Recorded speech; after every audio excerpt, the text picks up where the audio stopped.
Hello and welcome to A Different View, the channel where we don't shout, we don't sensationalize, we simply try to look beyond and we simply try to uncover what others ignore. Today we are going to talk about Gautam Gambhir, India's cricket coach. After the South Africa debacle, angry questions are flying everywhere. Is Gambhir failing already? Is this the beginning of another Greg Chappell era? Has he lost the dressing room? But the truth is never that simple. A lot is happening behind the curtain, invisible to the common viewer.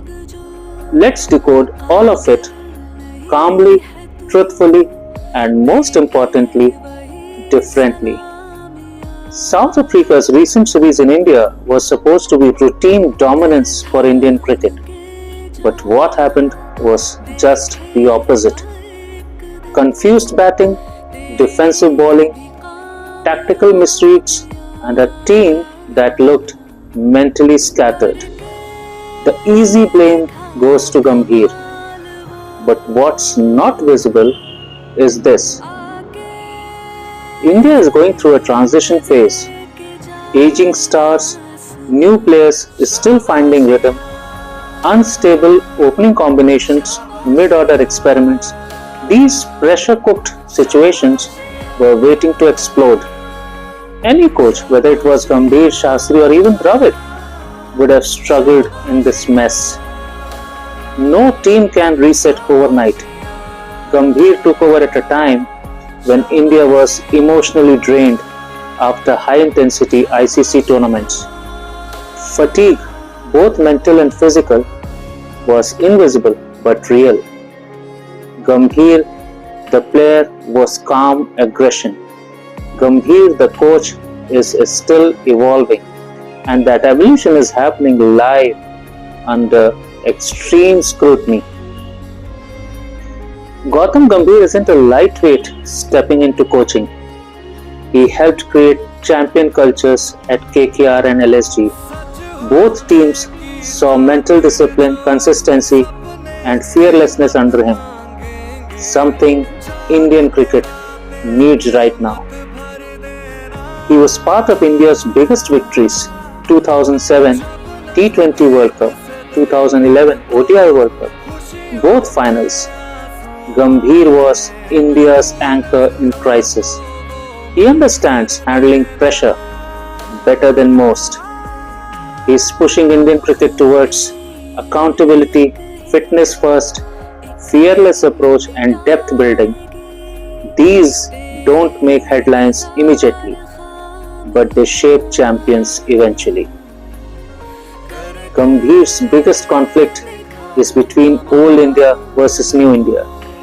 The dressing room today is split. Half the team grew under Dravid's calm nurturing. Half the youngsters grew up consuming IPL-style cricket, aggressive, data-driven, fearless. Gambhir is trying to fuse both worlds. This clash is invisible to the audience. Today's cricketers are global celebrities with massive brand value. Managing superstars is like managing CEOs. Greg Chappell failed here. Gambhir's biggest test, whether he can manage his star egos, entitlement and insecurities and expectations without breaking the dressing room fabric. Gambhir comes from the era of pain, grit and raw hunger. Today's players want clarity, communication and mental comfort. Gambhir's challenge is to update his methods without losing his identity. Insiders say he has already shielded struggling players from media heat. He takes the criticism on himself intentionally so that youngsters don't collapse under pressure. It's a risky choice, but a leader's choice. Now let's address the elephant in the room. Are we reliving the Greg Chappell era? A very viral idea, but let's break it down honestly. Where the comparison makes sense: high expectations, low patience. Both came with a strong vision and faced backlash early.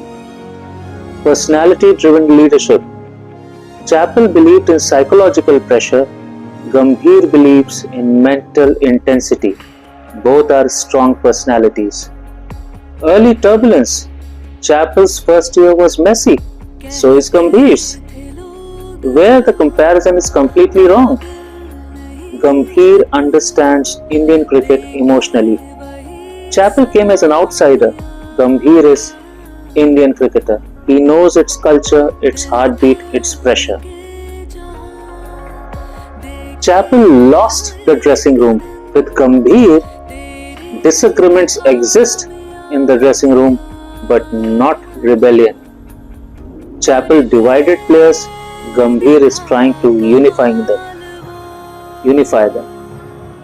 Chappell wanted to radically change Indian batting style. Gambhir is simply trying to bring consistency and accountability, not overhaul techniques. So, is Gambhir another Chappell? A loud, clear no. The comparison is emotional, not factual. So, what is the real issue? The real issue is timing. Gambhir entered after consecutive ICC heartbreaks in a transition-heavy squad with a mentally exhausted core and a fan base hungry for instant results. This storm would shake any coach, and yes, Gambhir is also learning. His strategies need polishing, his communication needs patience, his team selection needs consistency, but growth is part of the journey.